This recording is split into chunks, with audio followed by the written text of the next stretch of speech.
My cold-hearted billionaire ex-husband came to my birthday party uninvited to humiliate me. He was shocked to see twins who looked just like him. "Those are my sons," Richard said, each word precise and deadly as his steel-gray eyes fixed on the 4-year-old twins. "My heirs. And you've kept them from me for 4 years."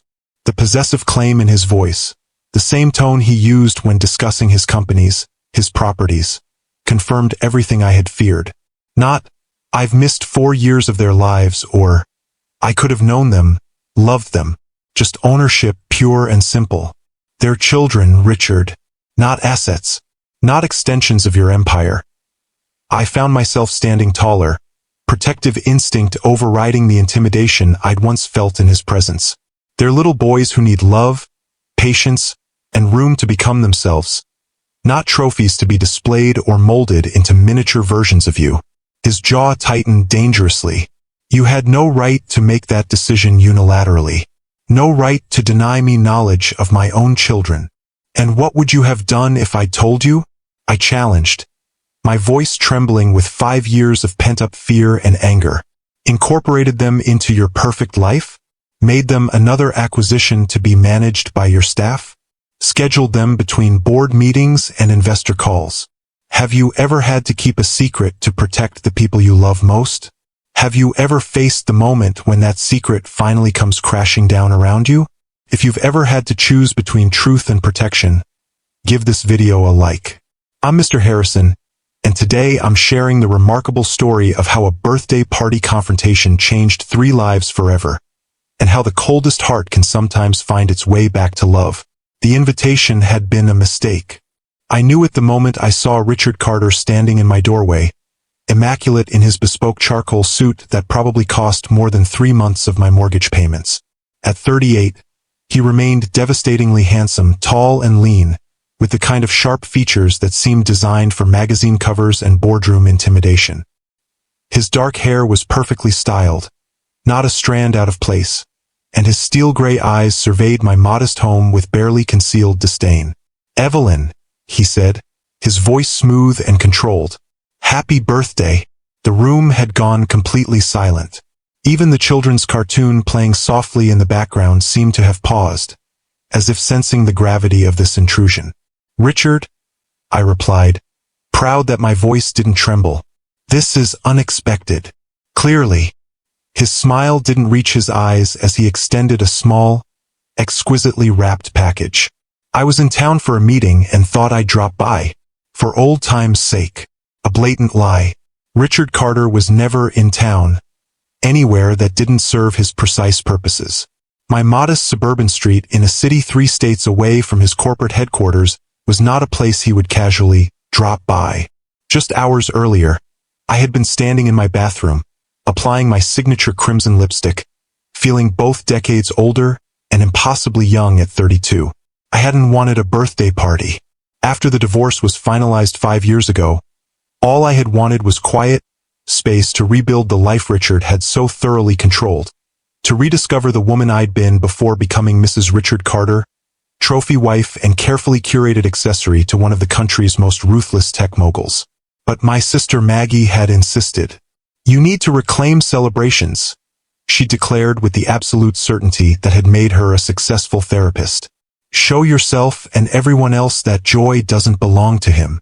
So there I was, hosting a modest gathering in the charming but decidedly middle-class home I'd purchased with the settlement I'd fought tooth and nail to secure. A far cry from the 20,000-square-foot mansion where I'd spent nearly 5 years of my life, but the first place since my marriage that felt truly mine. When I'd opened the bathroom door, I'd found both twins waiting, dressed in matching blue button-up shirts and khaki pants that I'd laid out for the special occasion. Caleb, always the more serious of the two, was attempting to smooth his brother's perpetually tousled dark hair. "You look pretty, Mommy," Caleb had said solemnly, his gray eyes, so hauntingly like Richard's, studying my emerald dress with the careful attention he gave to everything.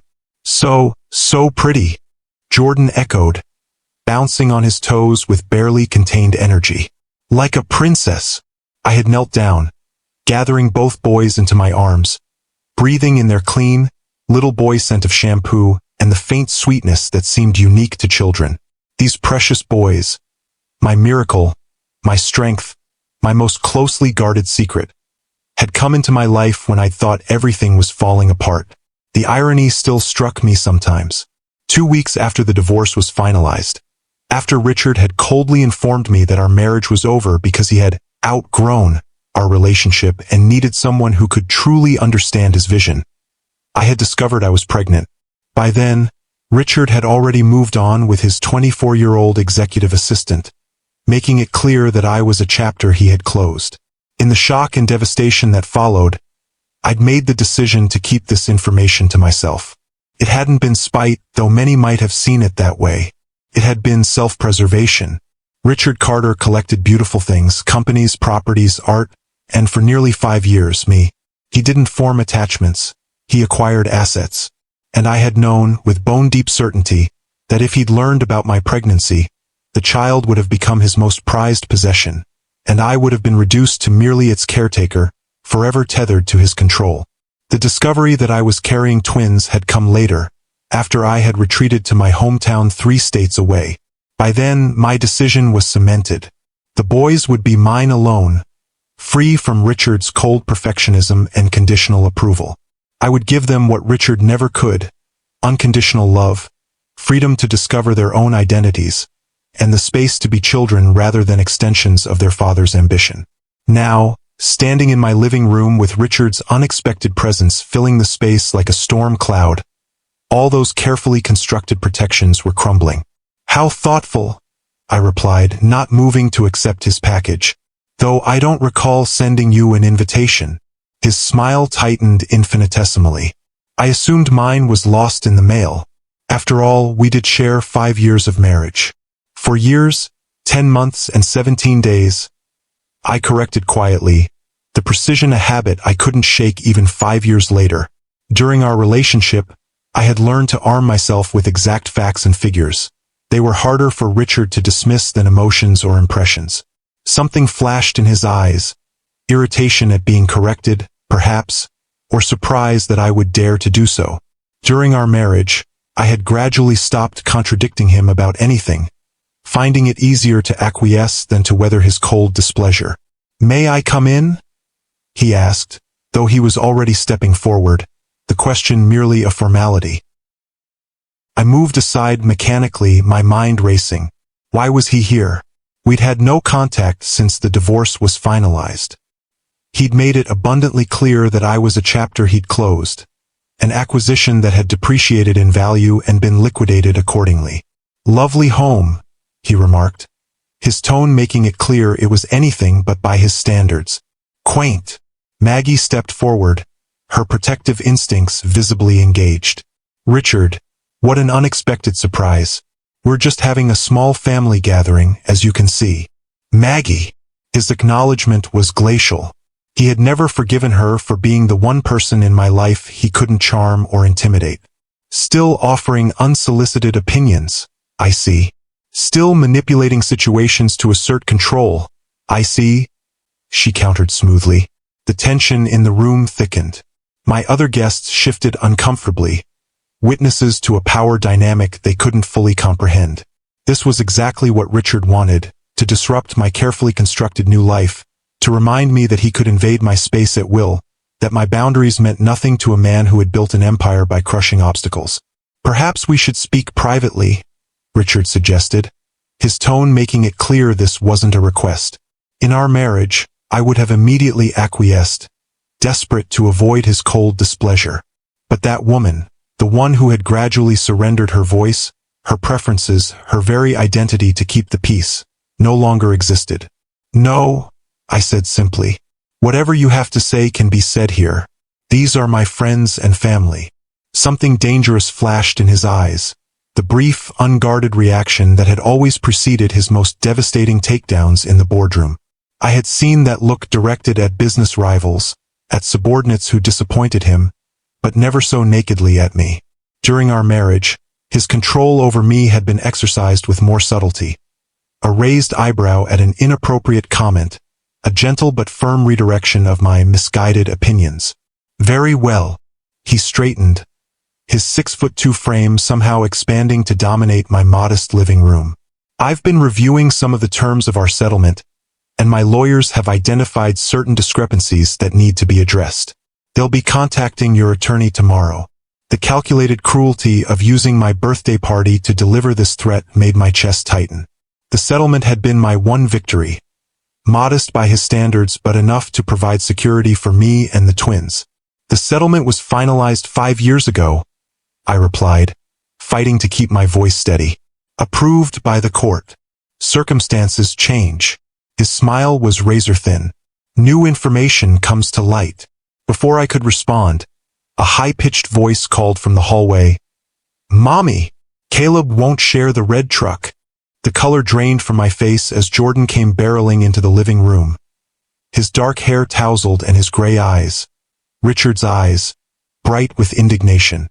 He skidded to a stop when he saw the room full of silent adults. His 4-year-old social radar immediately sensing the tension. Jordan, I said, my voice unnaturally high. Why don't you go back to the playroom? I'll be there in a minute to help with the trucks. But Jordan, always the more impulsive of the twins, was already studying Richard with undisguised curiosity. Who are you? He asked bluntly, in the direct manner of children. Richard's gaze had fixed on the child with an intensity that made my heart pound against my ribs. I watched as his analytical mind, the same mind that had built a tech empire through ruthless pattern recognition, processed what he was seeing. A 4-year-old boy with his exact coloring, his distinctive gray eyes, the same sharp jawline visible even in childish features. I'm an old friend of your mother's, Richard replied, his voice oddly strained.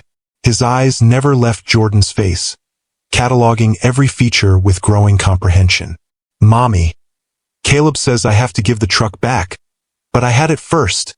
Jordan continued, momentarily distracted from the stranger by the pressing injustice of sibling toy disputes. Caleb. Richard repeated the single word loaded with dangerous inquiry. As if summoned by his name, Caleb appeared in the doorway, the disputed red truck clutched in his small hand.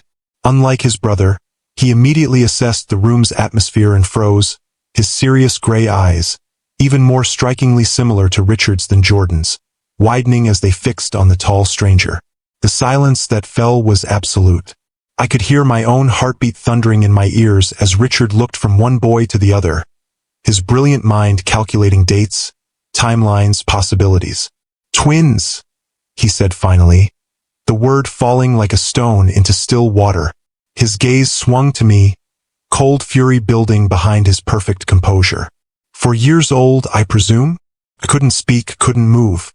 This moment, the one I had feared since the day I discovered my pregnancy, was unfolding in the worst possible way, in front of an audience with no preparation, no legal protection in place. Boys! Maggie stepped in smoothly, moving to the twins with forced cheerfulness. Who wants to help me bring out the birthday cake? I think it's almost time for Mommy to make a wish. Caleb, sensitive to adult undercurrents, looked uncertainly at me. Mommy? Are you okay? I'm fine, sweetheart, I managed, finding my voice at last. Go with Aunt Maggie. I'll be right there.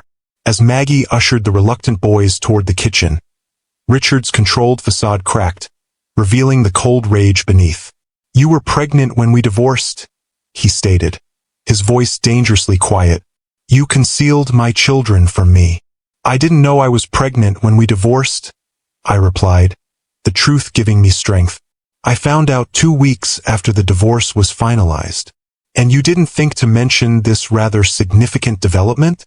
His sarcasm cut like a blade. You made it abundantly clear our marriage was over, I said, fighting to keep my voice steady. You had already moved on with Vanessa. The papers were signed.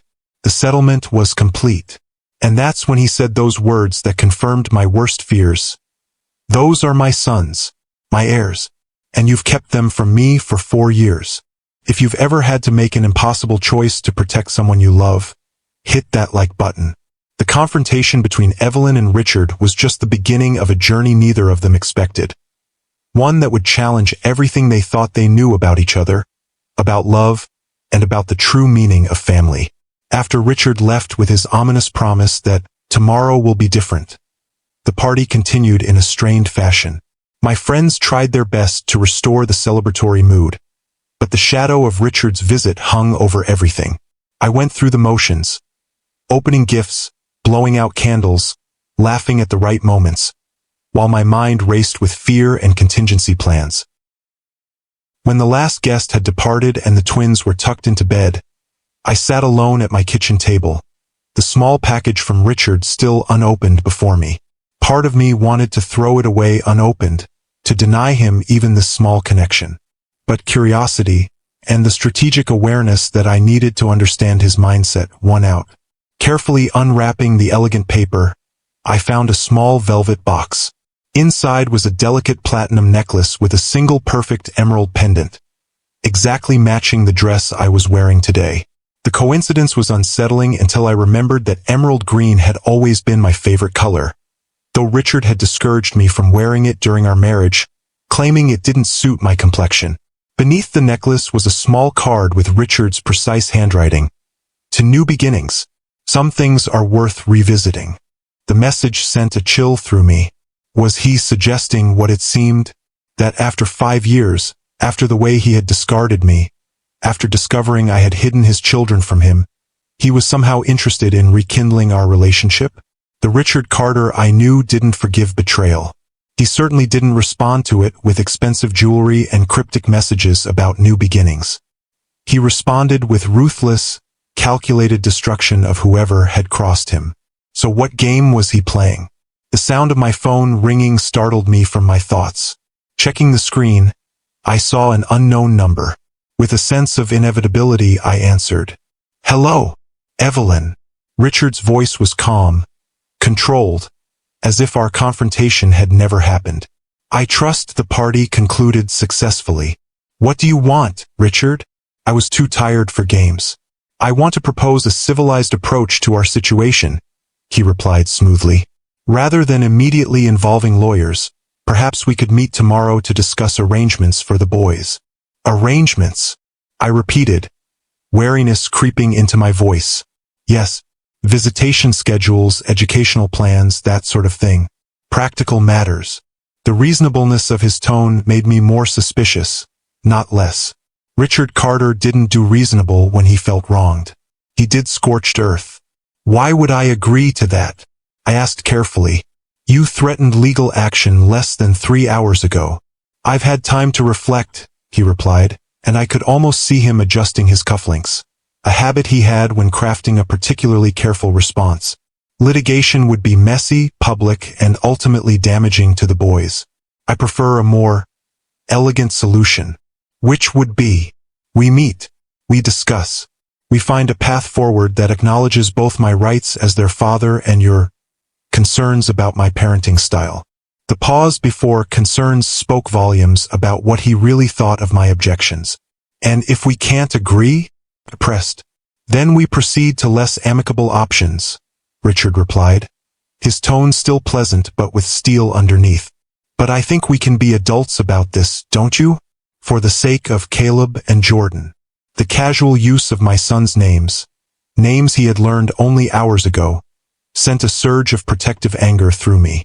But I forced myself to think strategically.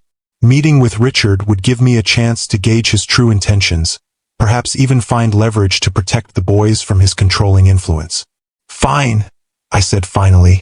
"Tomorrow, noon. There's a cafe called Bluebird on Main Street. Public, but quiet enough for a private conversation." "I know it," Richard replied, and of course he did. He would have researched everything about my life here the moment he decided to make an appearance. Noon it is. After hanging up, I sat motionless, staring at the emerald necklace glinting in the low kitchen light. Richard's sudden reasonableness was more alarming than his anger had been. It meant he was planning something calculated and precise. The question was, what? Morning came too quickly. After a restless night, I rose early, checking on the twins who were still sleeping peacefully, blissfully unaware that their world was about to change forever. I stood in their doorway, watching their small chests rise and fall, Caleb neat even in sleep, Jordan sprawled across his bed with limbs akimbo. How would I explain Richard to them? How could I introduce the concept of a father they had never known, never missed, never needed until now? By the time I arrived at the Bluebird Cafe, I had rehearsed a dozen different approaches to the conversation ahead.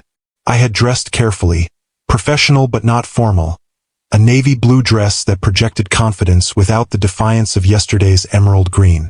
My hair was pulled back in a simple knot, my makeup minimal. Nothing Richard could criticize or use to dismiss me as emotional or irrational. He was already there, of course. Richard Carter was never late, viewing punctuality as a power move rather than a courtesy. He sat at a corner table, a cup of black coffee before him, scrolling through something on his phone with the focused intensity he brought to everything. As I approached, he looked up, his gray eyes, so like Caleb's, assessing me with clinical precision. Evelyn, right on time. Richard. I took the seat across from him, declining his offer of coffee with a small shake of my head. Let's not waste time with pleasantries. What exactly are you proposing? A flicker of something, amusement, respect, crossed his face at my directness. Very well. I propose a co-parenting arrangement that acknowledges both my rights as their father and your role as their primary caregiver. Specifically, I pressed, unwilling to accept vague terms that Richard could later reinterpret to his advantage. I want regular visitation, weekends to start, perhaps expanding to longer periods during school breaks. I want input on their education, healthcare, and other major decisions. I want them to know who I am, what my family legacy means, and what their place in it will be. The possessive note in his voice when he spoke of family legacy confirmed my worst fears. This wasn't about forming a relationship with two little boys. It was about securing heirs for the Carter empire. And what about what they want? I challenged. What about their needs as 4-year-old children who have never known you?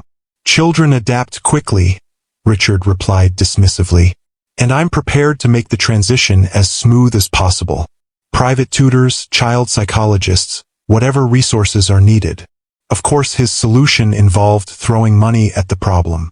That had always been Richard's approach to emotional complexity. Apply sufficient resources until the inconvenient feelings were managed away. The boys have a stable life, I said carefully. Friends, routines, a sense of security. I won't allow you to disrupt that for your own agenda. My agenda is to be a father to my sons, Richard countered, a hint of genuine emotion breaking through his controlled facade. Sons I didn't know existed until yesterday because of your choices. Yes, my choices, I acknowledged, meeting his gaze steadily. Choices I made because I knew exactly what kind of father you would be, the same kind of husband you were, controlling, perfectionistic, viewing them as extensions of yourself rather than individuals with their own needs and desires. Richard's jaw tightened, but he didn't deny the characterization. Instead, he leaned forward slightly, his voice lowering. People change, Evelyn. 5 years is a long time. Not that long, I replied skeptically. Not long enough to fundamentally alter who you are. And who am I, in your expert assessment? There was a dangerous edge to his question. A man who collects beautiful things and discards them when they no longer serve your purpose or meet your standards, I said simply. A man who views relationships as transactions and people as assets or liabilities. A man who always puts his own interests first. For a moment, genuine anger flashed in Richard's eyes. Not the cold, calculated fury I had seen yesterday, but something hotter, more personal. Then it was gone, replaced by his usual mask of control. Your opinion of me is noted, he said coolly. However, it doesn't change the legal reality. I am their father. I have rights, and I intend to exercise them, with or without your cooperation. Then why this meeting? I challenged. Why not go straight to your lawyers as you threatened yesterday? Richard studied me for a long moment, his expression unreadable. Because contrary to your characterization, I do consider the boys' well-being. A protracted legal battle would be disruptive. How considerate? I couldn't keep the sarcasm from my voice. And it has nothing to do with the potential publicity. Billionaire CEO discovers secret twin heirs isn't the kind of headline Nexus Technology shareholders would appreciate, is it? A muscle twitched in Richard's jaw. A tell I remembered from our marriage. A sign that I had hit a nerve. My concern is for Caleb and Jordan, not public perception. Then prove it, I challenged. If this is truly about forming a relationship with the boys rather than asserting your rights or securing your legacy, then agree to a gradual introduction. No overnight visits, no disruption to their routines, no grand announcements about their status as Carter heirs. Just get to know them as people first. Richard considered this, his analytical mind visibly working through the proposal. And in return? In return, I won't fight your right to be in their lives, I said, the words difficult to speak but necessary. I'll help them understand who you are, prepare them for each visit, support their relationship with you as long as it remains healthy for them. For several long moments, Richard was silent, weighing my offer against whatever strategy he had originally planned. Finally, he nodded once, decisively. Acceptable with conditions. I want regular visits twice weekly to start, for a few hours each time. I want to be introduced as their father within 1 month, not as mommy's friend indefinitely. And I want your commitment that you won't leave the state or otherwise attempt to limit my access to them. The terms were more reasonable than I had expected, which immediately made me suspicious. Richard Carter didn't compromise unless he saw a clear advantage in doing so. I can agree to those terms, I said carefully, with one addition of my own. The boys' well-being comes first. If at any point they show signs of distress or negative impact from these visits, we reassess immediately. Define distress, Richard countered immediately, ever the negotiator. Children have tantrums, bad days. Normal developmental phases can't be used as excuses to restrict my time with them. I'm talking about persistent changes in behavior, sleep disturbances, regression in developmental milestones. I clarified. I'm a good mother, Richard. I know the difference between a bad day and a child in genuine distress. After another calculating pause, Richard nodded. Agreed. We'll start tomorrow. 3 o'clock. I'll come to your house. Fine, I said, already mentally preparing for how I would explain this to the twins. But remember, you're just a friend of mine for now. Nothing more. For now, Richard agreed, a hint of something almost like anticipation in his voice. Though I think you'll find the boys might be more receptive to the truth than you expect. As we stood to leave, Richard reached into his jacket pocket and withdrew a small envelope. Their birth certificates, he said, placing it on the table between us. I'd like copies. I stared at him, momentarily thrown by the request. How did you? I have resources, Evelyn. I know their full names, their birth date, their pediatrician, their preschool. His expression was impassive. I've spent the last 24 hours learning everything I can about my sons. Of course he had. Richard Carter never entered any situation without complete intelligence. It was what made him such a formidable businessman and such a terrifying adversary. I'll have copies made, I said stiffly, taking the envelope. Anything else? Just one thing. For the first time, something almost like uncertainty crossed his face. What do they know about me? About why I haven't been in their lives? The question caught me off guard with its hint of vulnerability. They don't know about you specifically, I admitted. When they've asked about their father, I've told them that some families have a mommy and daddy, and some just have a mommy or just a daddy. That their family is me and Aunt Maggie and Uncle Leo, and that's perfect just the way it is. Richard's expression tightened almost imperceptibly. So you've taught them they don't need a father. I've taught them that families come in different forms, I corrected, and that they are loved completely, exactly as they are. For a moment, something that might have been regret flickered across Richard's face. Then it was gone, replaced by his usual mask of control. Tomorrow at 3 then. As I watched him walk away, his tall figure commanding attention even in the casual setting of the cafe, a strange mixture of emotions churned within me. Fear for what his presence would mean for the twins' peaceful existence. Anger at the disruption to the life I had so carefully built. But also, unexpectedly, a faint echo of the attraction that had once drawn me to him. The sheer force of his personality, the intensity of his focus, the way he moved through the world as if it had been designed specifically for him. I pushed that last feeling away firmly. Whatever Richard and I had once shared was long dead, killed by his controlling nature and my eventual rebellion against it. Now we were just two people connected by children, nothing more, nothing less. If you've ever had to negotiate with someone who once held all the power in your relationship, hit that like button. The journey of Evelyn and Richard was just beginning, and neither of them could have predicted how their carefully constructed agreement would change not just their children's lives, but their own hearts as well. The next day, I spent hours preparing the twins for Richard's visit. I explained that an old friend of mine wanted to meet them, someone I had known before they were born.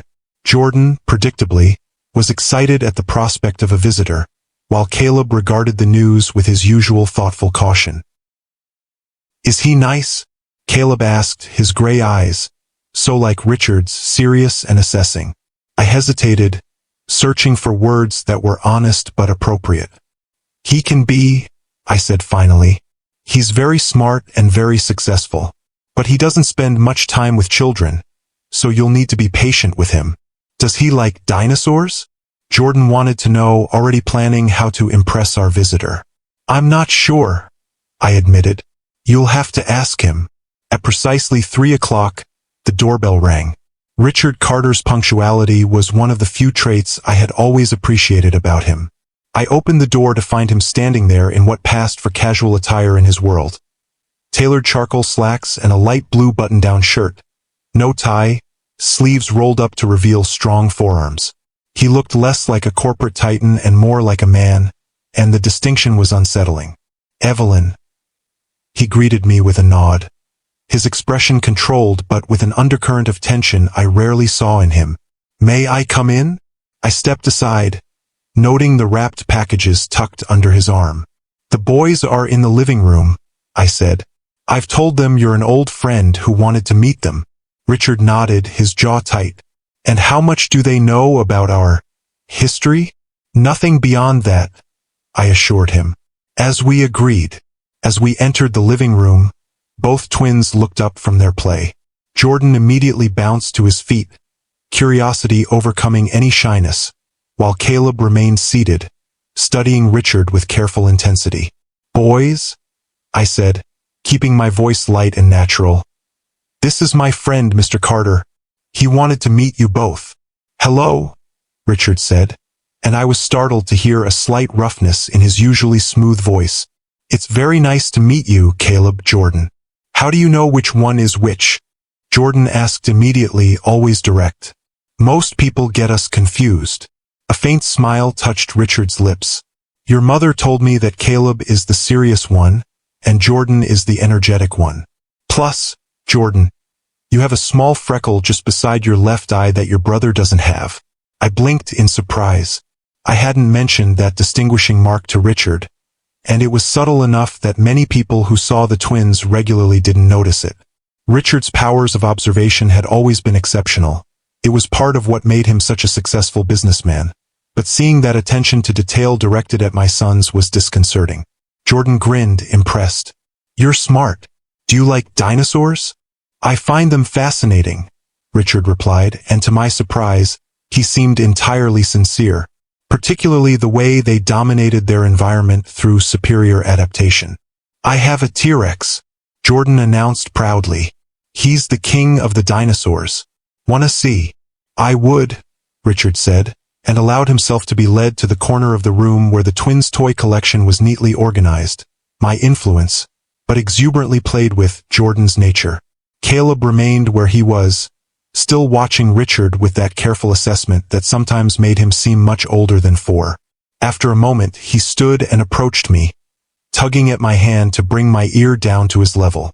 "He looks like us," he whispered, his observation sending a chill down my spine. "Does he?" I replied, trying to keep my voice casual. "I hadn't noticed."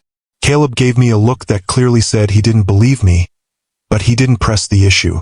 Instead, He walked over to where Richard was now kneeling beside Jordan, examining the dinosaur collection with what appeared to be genuine interest.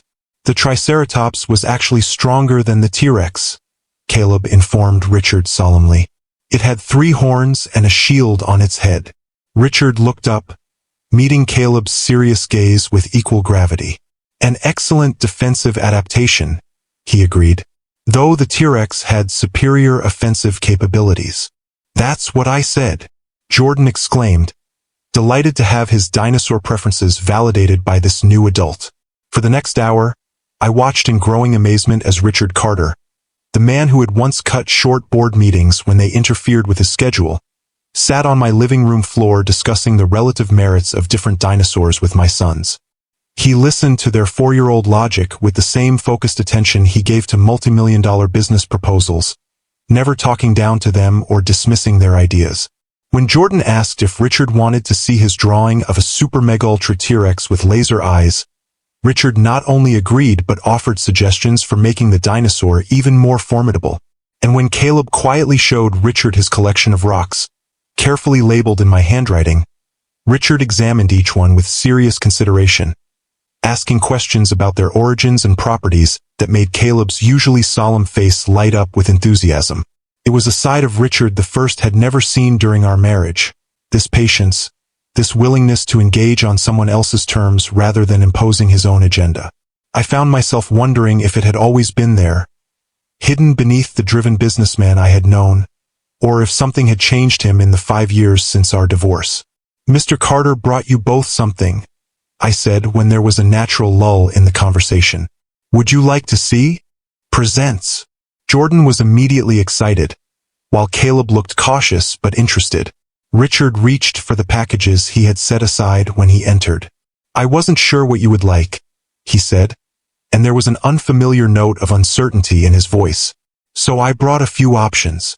The first package contained books, not the generic children's stories I had expected, but carefully selected volumes that showed remarkable insight.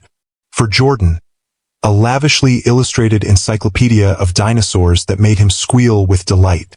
For Caleb, a children's book about geology with real rock samples embedded in the cover, which he accepted with wide-eyed wonder. How did you know? I asked Richard quietly while the boys examined their books. Research, he replied simply, and observation. They're not difficult to read, Evelyn. They're quite clear about their interests. The second package contained matching stuffed dinosaurs, but with subtle differences. Jordan's was a bright green T-Rex with playful features, while Caleb's was a more realistic Triceratops in natural colors. The thoughtfulness of the gifts, tailored to each boy's distinct personality while acknowledging their twinship, was unexpected and, I had to admit, touching. Richard had spent less than an hour with them yesterday, yet he had already identified and respected their individuality in a way that many adults in their lives still struggled with. Thank you, Caleb said politely, clutching his Triceratops with careful hands. Yeah, thanks, Jordan added, already making his T-Rex stomp across the coffee table with appropriate roaring sounds. You're very welcome, Richard replied, and the genuine pleasure in his expression caught me off guard. This wasn't the calculated charm he deployed in business settings. It seemed authentic, almost vulnerable. When it was time for Richard to leave, Jordan surprised us all by throwing his arms around Richard's legs in an impulsive hug. Will you come back tomorrow? I want to show you my other dinosaurs. Richard froze for a moment, clearly unprepared for this physical display of affection. Then, slowly, he placed a hand on Jordan's dark hair in an awkward but gentle gesture. I'd like that, he said, his voice oddly rough. If it's all right with your mother. All eyes turned to me, and I found myself nodding despite my reservations. We'll be home around 4 tomorrow, I said, after the boys' swimming lesson. 4 o'clock, then, Richard confirmed, carefully extracting himself from Jordan's embrace. As he straightened, his gaze met mine over the boys' heads, and something passed between us. Not the antagonism of yesterday's confrontation, but a more complex emotion I couldn't quite name. After Richard left, the twins bombarded me with questions about my friend, most of which I deflected as gently as possible. Yes, I had known Mr. Carter for a long time. No, he hadn't visited before because he lived far away and was very busy with work. Yes, he might come back tomorrow if they were good at their swimming lesson. That night, after the boys were asleep, I sat at my kitchen table with a glass of wine, trying to process the day's events. Richard's behavior with the twins had been nothing like I expected. Where was the controlling perfectionist who had made me feel constantly inadequate during our marriage? The man who measured everything and everyone against his exacting standards and found them wanting? The Richard I had seen today had been patient, attentive, even gentle with the boys. He had met them on their level, engaged with their interests, and shown none of the dismissiveness I had feared. It was as if the twins had accessed a version of Richard Carter that I had never known existed. My phone buzzed with a text message, interrupting my thoughts. "Thank you for today," Richard had written. "They're extraordinary children. You've done well with them." I stared at the message, reading it 3 times to be sure I hadn't misunderstood. In 5 years of marriage, I could count on one hand the number of times Richard had offered me unqualified praise. Even when I had successfully hosted elaborate dinner parties for his business associates or represented him flawlessly at charity events, his approval had always been measured, conditional, focused on how my performance reflected on him rather than on my own accomplishments. Yet here he was, acknowledging my success as a mother without qualification or agenda. It was disorienting, like discovering a room in a house you thought you knew completely. "They are extraordinary," I replied after a long moment. "And yes, I have done well with them." 3 dots appeared, indicating Richard was typing a response. They disappeared, then reappeared, suggesting he was choosing his words carefully. Finally, "I'd like to take them to the Natural History Museum this weekend. Both of them would enjoy it, I think. Would Saturday morning work?" I hesitated. A museum visit was a significant step up from an hour in our living room. More public, more extended, more like a real father-children outing. But it was also educational, controlled, and likely to appeal to both boys' interests. "I'll need to come along," I typed. "They've never been away from me with someone they've just met." The response came quickly. "Of course. I expected that. 10 a.m. Saturday. We'll be ready," I confirmed, then added impulsively, "Bring a camera. Jordan always makes the most ridiculous faces at the dinosaur exhibits." "I look forward to seeing that," Richard replied, and I could almost hear the smile in his words. I set my phone down, unsettled by the almost friendly exchange. This wasn't how I had expected my confrontation with Richard to unfold. I had prepared for legal battles, for manipulation, for the cold, ruthless businessman I had divorced to use every advantage against me.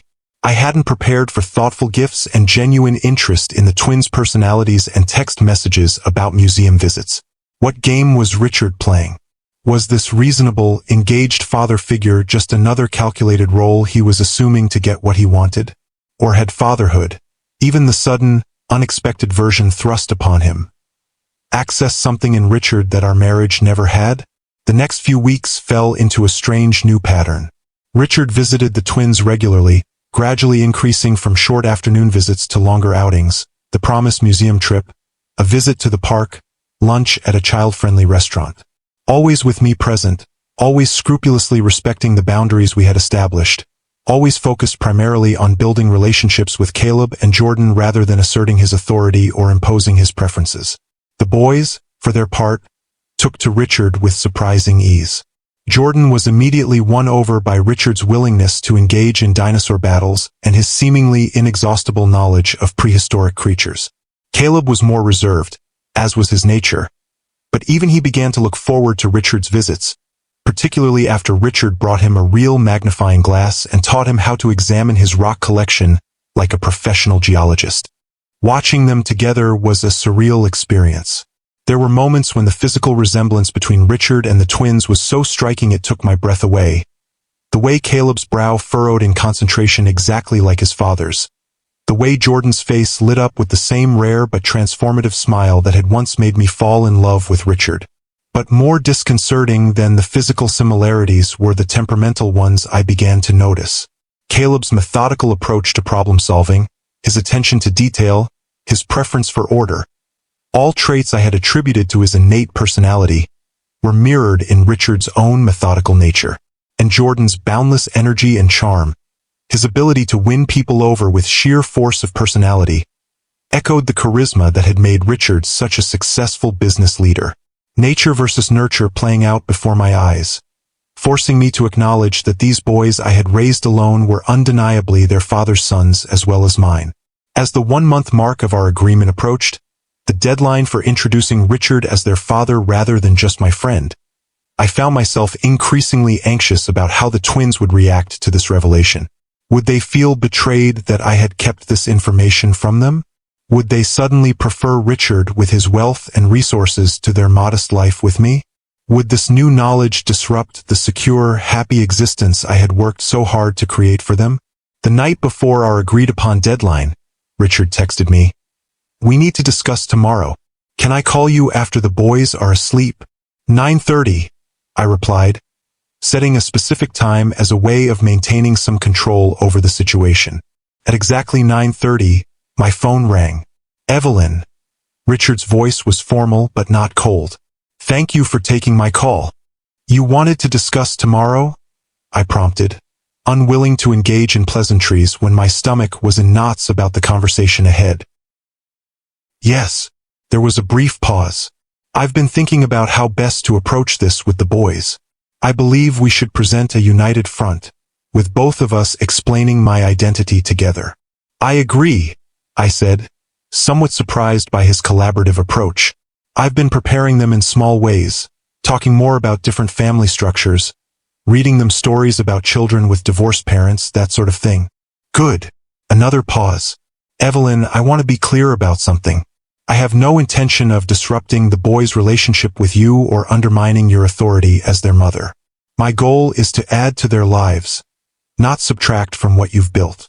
The statement was so unexpected, so contrary to the controlling Richard I remembered, that for a moment I couldn't respond. "Are you still there?" he asked when my silence stretched too long. "Yes," I managed. "I'm just surprised. That's not the approach I expected from you." 5 years is a long time, Evelyn," Richard said quietly. "People can change."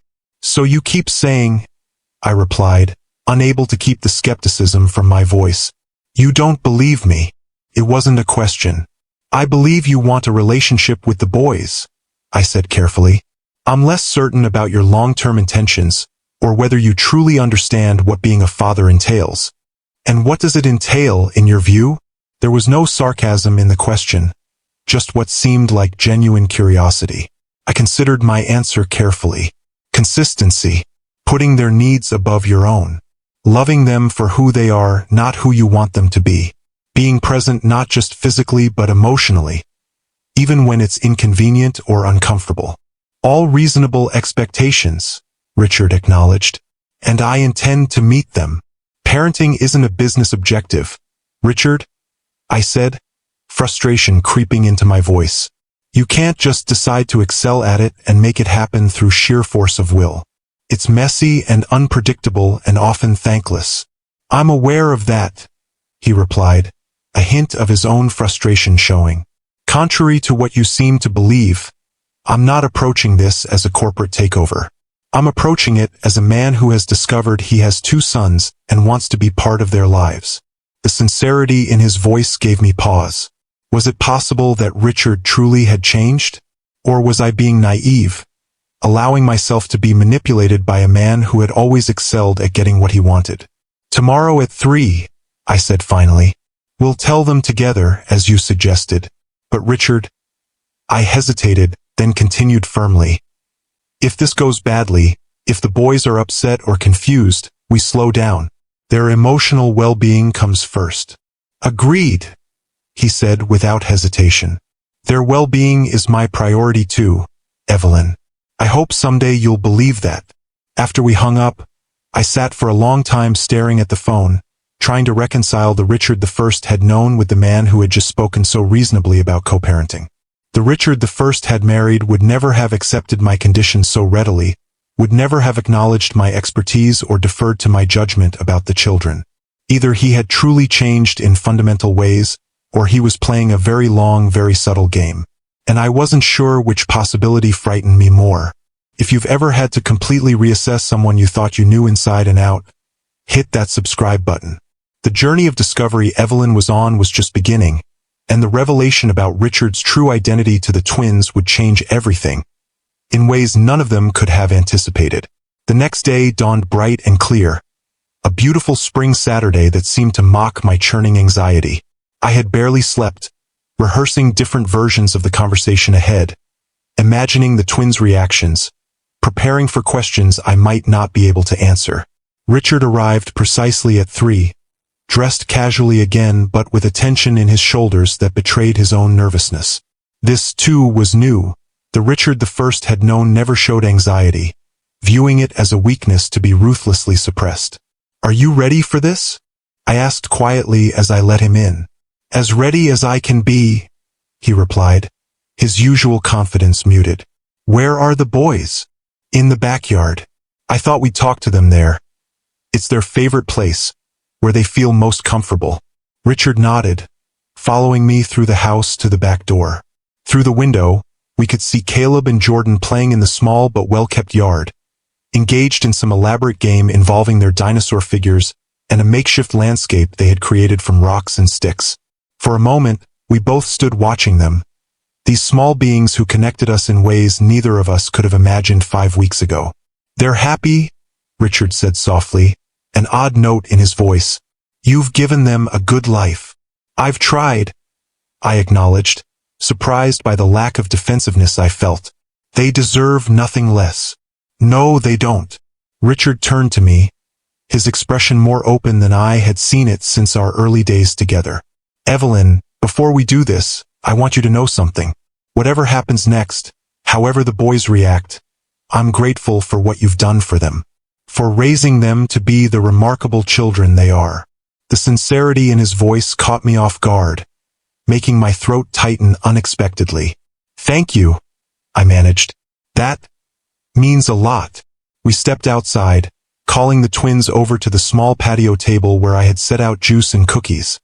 A bribe, perhaps, but also a comfort for what might be a difficult conversation. "Boys," I began once they were seated, "Mr. Carter and I have something important to tell you." "Are you getting married?" Jordan asked immediately, making both Richard and me choke in surprise. "What? No," I exclaimed. "Why would you think that?" Jordan shrugged, reaching for a cookie. "Tommy at preschool said his mom's friend came over a lot, and then they got married and now he's Tommy's new dad." "Well, that's not what's happening here," I said firmly, though I couldn't help noticing the faint color that had risen in Richard's cheeks. "But it is about Mr. Carter and his relationship to our family." Caleb, always perceptive, was studying Richard's face with unusual intensity. "He looks like us," he said, repeating his observation from weeks ago. "Is that important?" Richard and I exchanged glances. Leave it to Caleb to cut straight to the heart of the matter. "Yes, that is important," I said gently. "You see, Mr. Carter isn't just my friend. He's your father." There was a moment of complete silence as both boys processed this information. Jordan's eyes widened, his cookie forgotten halfway to his mouth. Caleb's expression remained serious, thoughtful. "My father," Jordan repeated, looking from Richard to me and back again. "Like how Tommy has a father who lives in another house?" "Yes, exactly like that," I confirmed, relieved at his calm reaction. "Mr. Carter, your father, and I were married a long time ago before you were born. But we decided not to be married anymore, and he moved far away for his work." "And you didn't know about us?" Caleb asked Richard directly, his small voice serious. Richard leaned forward, meeting Caleb's gaze with equal seriousness. "No, I didn't. If I had known about you and your brother, I would have been part of your lives from the beginning. It wasn't quite the full truth, but it wasn't a lie either. If Richard had known about the pregnancy, he would indeed have been involved, though I still believed his involvement would have been controlling and possessive rather than nurturing." "So you're our dad," Jordan said, processing this new information with his usual directness. "Do we call you Dad now instead of Mr. Carter?" Richard glanced at me, clearly deferring to my judgment on this significant question. Another surprising moment of respect for my role as their mother. You can if you want to, I said carefully. Or you can keep calling him Mr. Carter until you feel comfortable with Dad. It's up to you. I think I'll call you Dad, Jordan decided immediately. Always the first to embrace new situations. I've never had a dad before, but Tommy says they're good for reaching high things and opening tight jars. A startled laugh escaped Richard, genuine amusement breaking through his careful composure. I can definitely help with high things and tight jars, he agreed, his voice warm in a way I had rarely heard during our marriage. Caleb, predictably, was more cautious. I'll still call you Mr. Carter for now, he said solemnly, until I know you better. That's perfectly fine, Richard assured him, showing none of the impatience he might once have displayed at having his authority questioned. You can call me whatever makes you comfortable, Caleb. Does this mean we'll see you more? Jordan asked, already moving past the revelation to its practical implications. I hope so, Richard said, glancing at me again. I'd like to spend more time with both of you, to really get to know you, if that's all right with your mother. All eyes turned to me again, and I felt the weight of this moment, the power I still held to shape how this relationship would develop, the responsibility to make decisions that would affect all our lives for years to come. Yes, I said finally. Your father will be spending more time with us. We're still figuring out exactly what that will look like, but he's going to be part of our family now, in a new way. Will he live with us? Caleb asked, always thinking ahead to the logical implications. No, Richard and I said simultaneously, then exchanged awkward glances. Your father has his own home, I explained, but he'll visit often, and sometimes you might visit him too. Will it be a big home? Jordan asked, his eyes lighting up with the possibilities. Tommy's dad has a swimming pool. Richard smiled, but I noticed he looked to me before answering. I do have a rather large house, he admitted. And yes, there is a swimming pool, but we'll talk about visits there later, after you've had time to get used to all this. The conversation continued for another half hour, the boys asking increasingly practical questions about what having a father meant for their daily lives. Would Richard come to their preschool graduation? Yes. Would he be at their birthday party? If invited, absolutely. Did he know how to play Dinosaur Battle Royale? He would learn. Through it all, I watched Richard with growing amazement. The man who had once cut off business associates mid-sentence was listening patiently to Jordan's rambling stories. The executive who scheduled his days in 15-minute increments was sitting calmly as Caleb methodically worked through his list of questions, each one considered with careful deliberation before moving to the next.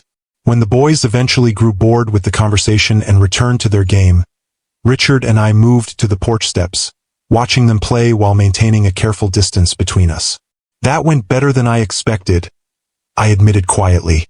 They're remarkably adaptable, Richard observed, though I suspect Caleb will have more questions as he processes this. Undoubtedly, he thinks everything through layer by layer. I couldn't help the pride in my voice.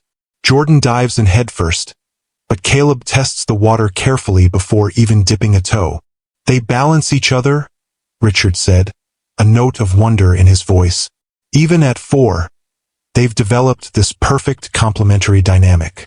They have, I agreed, surprised by his insight. Jordan pushes Caleb to try new things, and Caleb keeps Jordan from rushing into disaster. We fell silent, watching our sons play in the afternoon sunlight. It was a strangely peaceful moment, free from the tension that had characterized most of our interactions since Richard's reappearance in my life. What happens now? I asked finally, voicing the question that had been hovering between us. Richard considered this, his expression thoughtful. Now we build something new, he said. Not what we had before, that's gone, but something that works for them and hopefully for us too. Co-parenting isn't easy, I warned, especially with your schedule and the distance between us. I'm aware, Richard acknowledged, which is why I've been meaning to tell you. I've leased an apartment in town, just temporarily, while we figure out a more permanent arrangement. I turned to stare at him, caught completely off guard. You've what? It's a short-term lease, 3 months, he explained quickly. I can work remotely most days, with trips back to headquarters as needed. It seemed the most practical solution if I'm going to be a real presence in the boys' lives. The Richard Carter I had known would never have disrupted his carefully ordered existence this way, would never have prioritized family over business. It was yet another piece of evidence that either he had changed fundamentally, or I had never really known him at all. That's a significant commitment, I said carefully. They're my sons, Evelyn, Richard replied simply. They deserve nothing less. Before I could respond, Jordan came running over, his face alight with excitement. Dad, come see the dinosaur city we built. Caleb made buildings and I made the dinosaurs that knocked them down. Richard's face transformed at being called Dad so naturally, a genuine smile breaking through his usual reserve. I'd love to see it, he said, allowing himself to be pulled toward the elaborate construction in the corner of the yard. I watched as he knelt beside the boys, listening seriously to their explanations of the dinosaur city's infrastructure and governance. Apparently T-Rexes were both the police force and the primary threat to public safety, a conflict of interest Caleb found deeply concerning. Richard asked thoughtful questions, offered suggestions that the boys actually incorporated, and seemed genuinely engaged in their imaginative world. It was impossible to reconcile this man with the cold, controlling husband I had divorced 5 years ago. That Richard would have found such play a waste of time, would have been checking his phone every few minutes for important emails, would have subtly but persistently tried to direct the activity towards something more productive. This Richard was present in a way my ex-husband had never been, not with me, not with anyone that I had ever seen. It was as if discovering the twins had accessed something long buried within him, some capacity for connection and joy that had been suppressed beneath the driven businessman I had known. The weeks that followed brought more surprises. Richard kept his word about the apartment, establishing a comfortable but not lavish space where the boys could visit. He arranged his schedule around their routines rather than expecting us to accommodate his. He consulted me on decisions rather than imposing his will, and when we disagreed, he actually listened to my reasoning instead of dismissing it outright. Most shocking of all, he seemed to genuinely enjoy being with the twins, not as extensions of himself or heirs to his empire, but as the unique, sometimes frustrating, often delightful individuals they were. He sat through preschool performances with apparent interest, built elaborate block towers only to let Jordan gleefully destroy them, and spent hours helping Caleb categorize his ever-growing rock collection. 3 months into our new arrangement, Richard invited me to dinner, just the two of us at a quiet restaurant where we could talk without interruption. I accepted with some trepidation, unsure what agenda might be behind the invitation. I wanted to discuss the future, Richard said once we were seated, getting straight to the point as was his habit. My lease is up next week. I know, I replied, tension coiling in my stomach. This was it, the moment when he would announce he was returning to his real life, reducing his time with the boys to occasional visits, perhaps eventually losing interest altogether as the novelty wore off. I'm looking at houses in the area, he continued, surprising me yet again. Something permanent with room for the boys to grow. I'd like your input, since you know their needs better than I do. I stared at him, trying to process this unexpected development. You're moving here? Permanently? Yes. Richard met my gaze directly. I've restructured my role at Nexus. I'll still be CEO, but with a stronger executive team handling day-to-day operations. I can work remotely most of the time, with weekly trips to headquarters as needed. You're completely reorganizing your life, I said slowly. For the twins. For our family, Richard corrected quietly. Unconventional as it may be. Something in his tone made me look up sharply. Richard, what exactly are you suggesting? He hesitated, uncharacteristically uncertain. I'm not suggesting anything specific yet, just acknowledging that the four of us are connected now, permanently. We're finding our way towards some new kind of family structure, and I want to make sure it's stable and healthy for the boys. And for us? I asked, the question slipping out before I could stop it. Richard's expression softened in a way I had rarely seen during our marriage. Yes, for us too. These past months have been illuminating, Evelyn. Watching you with the boys, seeing the life you've built, the mother you've become. It's made me reevaluate many things. Such as, I prompted, my heart beating faster despite my determination to remain detached. Such as what really matters, he said simply. Such as the kind of man I want to be, not just for the twins but for myself. Such as the mistakes I made with you, and whether they're beyond repair. The directness of his statement took my breath away. During our marriage, Richard had rarely acknowledged mistakes, and never his own role in the deterioration of our relationship. That's a lot to process, I managed finally. I know, he smiled slightly, and I'm not asking for any decisions tonight. Just opening a door to possibilities I think we both thought were permanently closed. As we finished dinner, our conversation shifted to more immediate concerns. The twins' upcoming birthday, their transition to kindergarten in the fall, the swimming lessons they both loved. But beneath the practical co-parenting discussion ran an undercurrent of something new, something I hadn't allowed myself to consider until now. The possibility that Richard and I might find our way back to each other, not as the people we had been, the controlling husband and the submissive wife, but as the people we had become, the dedicated father, the confident mother, two adults who had learned hard lessons about what truly mattered. Over the following months, that possibility slowly crystallized into reality. Richard found a house not far from mine, large enough to impress the twins with its swimming pool and spacious yard, but not the ostentatious mansion I had feared. He continued to be a consistent, engaged presence in the boys' lives and gradually in mine as well. It began with small moments, lingering conversations after he dropped the twins off, shared laughter over something clever or ridiculous they had said, the occasional dinner together after they were in bed. Slowly, almost imperceptibly, we began to rediscover each other, not through the distorted lens of our failed marriage but through the clear-eyed perspective of who we had become. I saw in Richard a capacity for patience and genuine connection I had never witnessed during our marriage.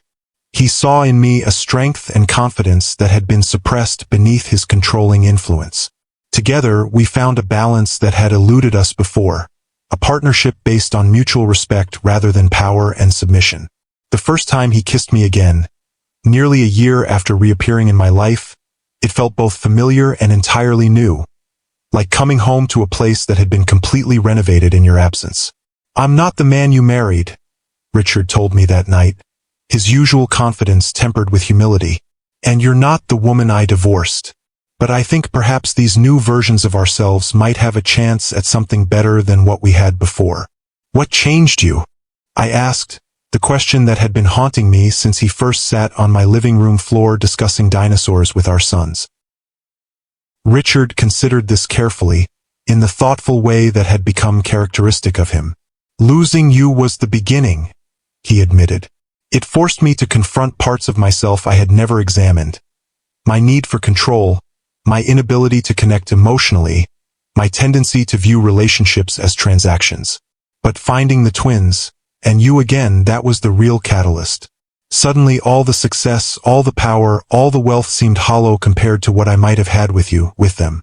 And now, I asked softly, now I know what matters, he said simply. And I'm asking for a second chance to get it right.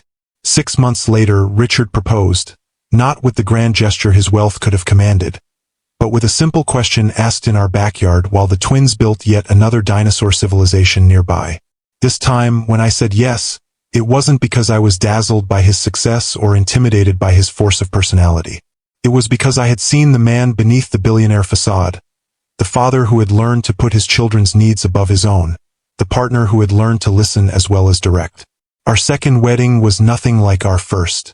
Where that had been a lavish society event designed to impress, this was an intimate gathering focused on family. The twins served as ring bearers, solemn Caleb taking his responsibility with characteristic seriousness, while Jordan added his own theatrical flourishes to the role. I never thought we'd be here again, Richard murmured during our first dance, his arms holding me with a gentleness that still surprised me sometimes. Neither did I admitted.